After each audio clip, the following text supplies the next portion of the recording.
오늘 말씀은 사망과 영생이라는 말씀으로 서로 은혜를 나누고자 합니다. 오전에 저희가 말씀을 드린 것이 우상 숭배하는 일을 피하라라는 말씀을 나눠드렸어요. 우리가 명절 때가 되면은 세상 사람들은 그렇다 치더라도 온전히 예수를 믿는 가정 아니면 대부분 유교적 제사를 지내는 가정들이 많이 있는 가운데에 몇 분들이 예수를 믿으시면서 어떻게든 구원을 시키려고 참 노력들을 많이 하세요. 그 가운데에 반대에 부딪히고 어려움을 겪는 경우가 많이 있습니다. 저도 말씀을 드렸지만은 저희 가정에서도 많게는 8번의 제사가 있던 것이 이제 어른들이 돌아가시고 나니까 2번으로 줄어들더라고요. 2번으로 줄어들면서 이제는 아버님께서도 돌아가시면서 모르겠어요. 형님들이 지낸다고 하지만은 저는 반대를 했어요. 그리고 아버님 살아계실 때도 아버님 저 제사 안 지내겠습니다. 저 예수 믿으니까 저 안 지내겠습니다 하고 아버님을 한 1년 반 동안 찾아뵙지 않으려고 했었어요. 결국은 아버님께서 제사 안 지내 좋으니까 영광 한번 보자 그래서 한번 찾아뵙고 아버님하고 관계를 다시 유지시켰습니다. 예수 믿는다는 게 결코 한국 땅에서는 요즘은 그렇진 않지만 예전에는 쉽지가 않았어요. 왜냐하면 유교적인 문화가 우리나라에 굉장히 강했기 때문에 심지어 이 기독교사를 보면 한국 기독교사를 보면 천주교가 우리나라에 먼저 들어와서 철종 때는 엄청난 많은 희생을 당했죠. 심지어 고종 때도 많은 희생을 치르고 복음이 전파되었습니다. 1896년 인천항을 통해서 아펜젤만 선교사와 언더우드 선교사가 들어오셔가지고 이제 복음을 전파하면서 중국에서도 선교사들이 들어오고 세계 각국에서 많은 선교사들이 들어와서 우리나라에 복음을 전파하면서 복음이 확산화되기 시작합니다. 일제 36년을 거치면서 기독교가 탄압을 다 받았지만 결코 그 탄압 속에서 목숨을 구걸하지 아니하고 순교하신 분들이 있어요. 신사참배를 반대하면서. 그 대표적인 예가 주기철 목사님이십니다. 제가 중학교 때 저 높은 곳을 향하여라는 영화를 보면서 주 목사님이 단정한 교회에 목사님으로 계실 때 일제에 신사참배에 반대한다고 모판을 걷는 그런 부분을 영화로 본 적이 있습니다. 매우 충격적이었죠. 그럴지라도 나는 결코 예수를 부인할 수 없고 우상 숭배를 할 수 없다라고 끝까지 신사참배를 반대하다가 결국은 옥고를 치르고 순교를 하셨습니다. 그리고 여순 반란 시대 때는 우리 손장원 목사님이 두 아들을 죽창에 찔려 하늘 문 앞에서 죽는 그런 모습을 보냈지만 손장원 목사님은 그 죽창으로 그 두 아들을 찔렀던 그 사람을 양아들로 받아들여서 지금은 손장원 목사님을 이어서 여수에서 목회를 하고 있습니다. 많은 순교를 하신 분들이 결국 우상 앞에 절하지 아니하고 하늘나라의 영생을 바라보면서 신앙을 지킨 모습들을 본 결과가 있습니다. 오늘 말씀도 그렇습니다. 오늘 말씀도 이제 15절에 보니까 그런즉 어찌하리요? 우리가 법 아래에 있지 아니하고 은혜 아래에 있으니 죄를 지으리요? 그럴 수 없느니라.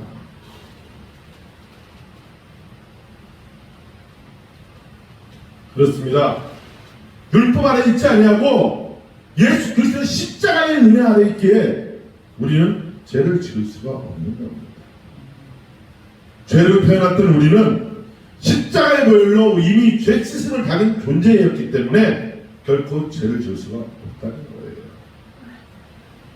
하지만 사단은 끊임없이 우리를 하와를 아담을 유혹했듯이 우리를 끊임없이 유혹을 합니다. 그리고 제3자를 통해서 겁박을 하고 있는 거예요.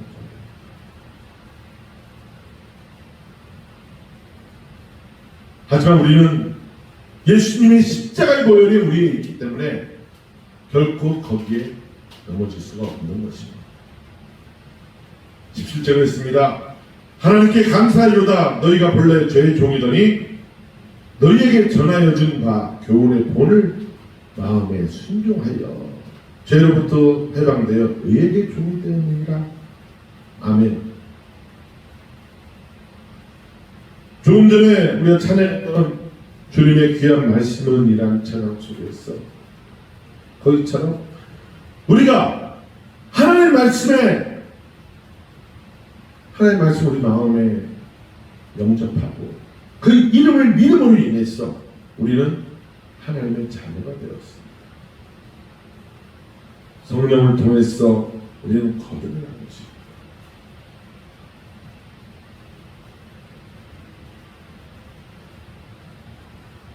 그래서 누구에게 순종하는가? 우리가 지금 누구에게 순종하느냐에 따라서 우리는 순종한 자의 종이 된다는 거예요.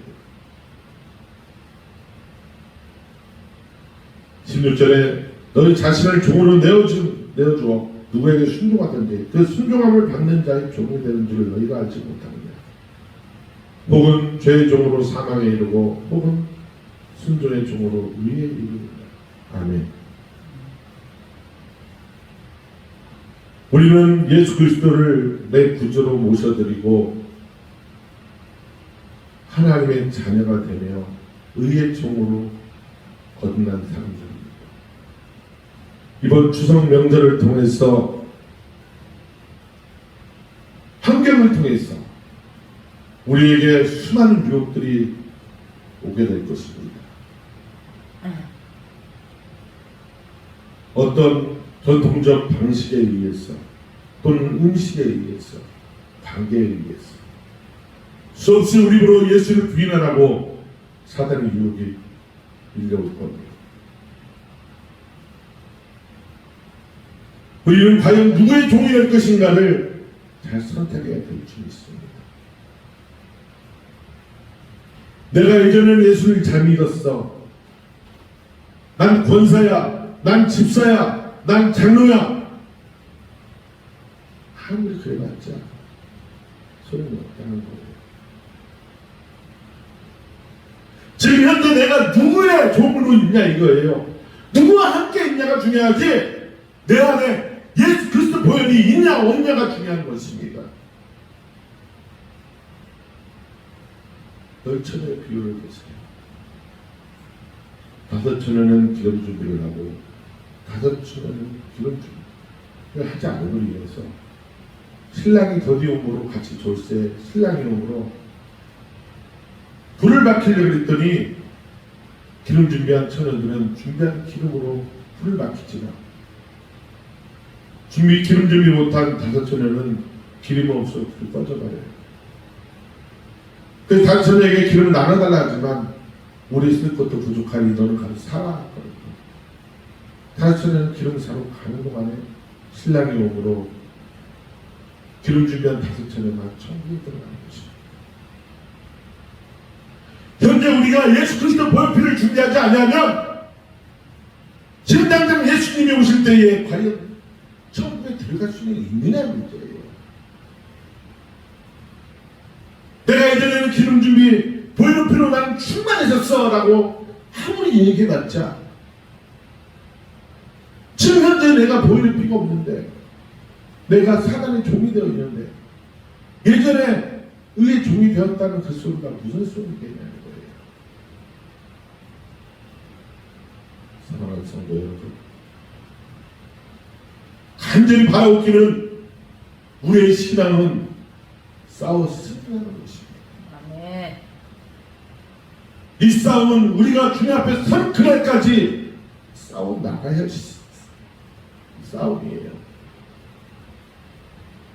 결코 타협은 없습니다. 세상과의 타협은 없는 거예요. 신앙은 타협은 없습니다.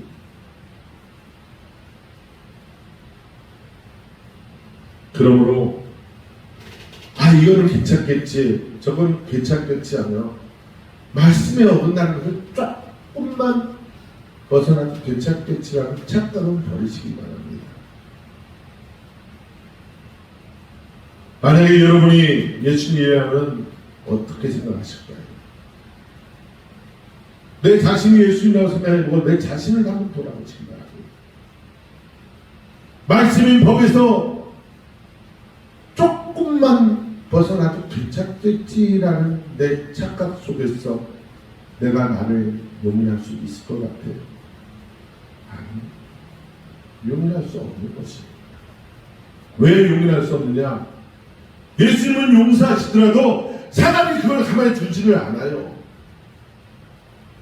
사단이 하나님 앞에 가서 하나님 보시옵소서, 당신을 사랑하는 저들이 하나님의 법을 어기고 있는데 하나님 축복 주시겠습니까?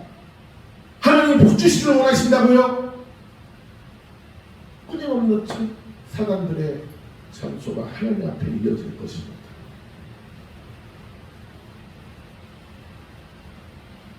우리 예수님은 그 살구신 눈물을 흘리면서 하나님 앞에서 한 번만 저 사랑하는 아들을 용서해달라고 끊임없이 변호하시면서 눈물로 호소하는 것이라고 요한복음 17장 20절에서는 말씀하고 있어요.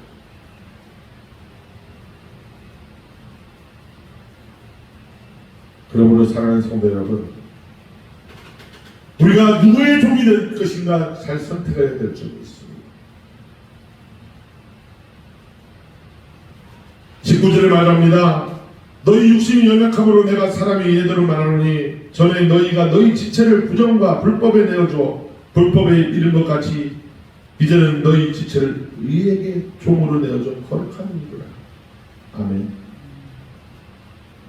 우리 하나님은 말씀하십니다. 내가 거룩하니 너희도 거룩하라.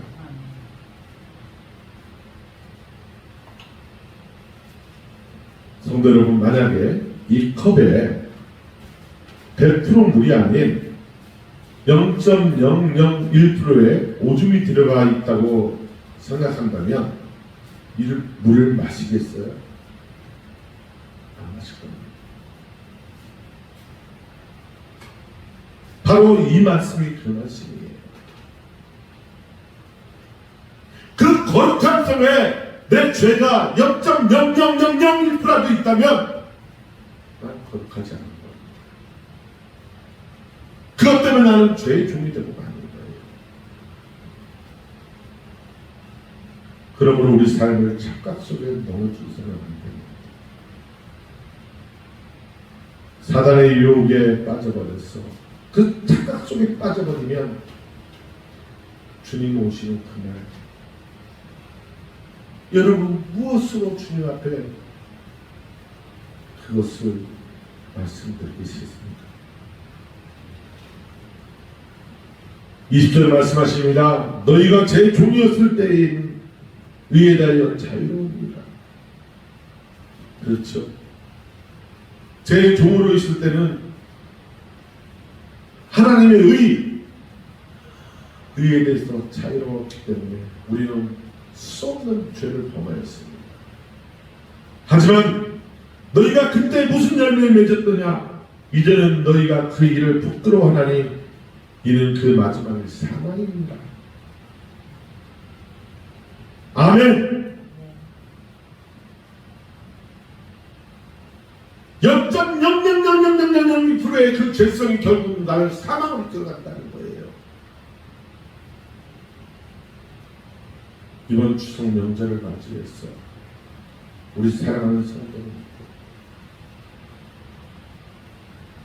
정말 성경 밖에 법에서 성경 외에는 그 법 밖에서 0.00%라도 벗어나지 않기를 바랍니다. 그래서 데살로니가 5장에는 죄는 어떤 모양이라도 버리라 라고 말씀을 줍니다. 그러기 위해서는 어떻게 해야 됩니까? 갈라디아서 5장 16절은 말하고 있습니다. 성령을 따라 행하라. 그래야하면 육체의 욕심을 이루지 아니하리라. 아멘. 우리가 그것을 지키는 방법은 딱 한 가지밖에 없어요. 성령을 따라 행해야 됩니다. 내 안에 계신 성령께서 말씀하신 대로 성령을 따라 행할 때 육체의 욕심, 사망의 길로 걸어가지 않을 수 있음을 믿으시기 바랍니다.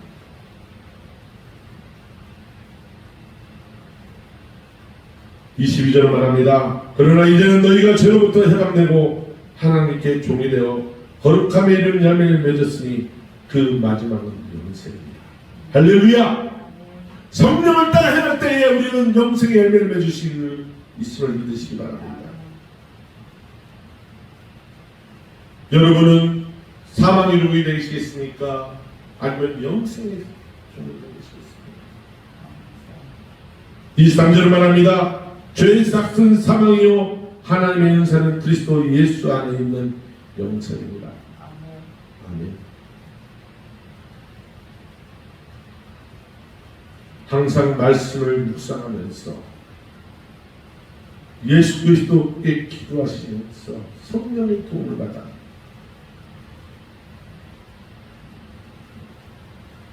우상 숭배의 자리에서 피할 수 있는 귀한 은혜를 누리는 우리 은총교회 성도님 되시기를 예수 그리스도의 이름으로 축복합니다. 기도하겠습니다.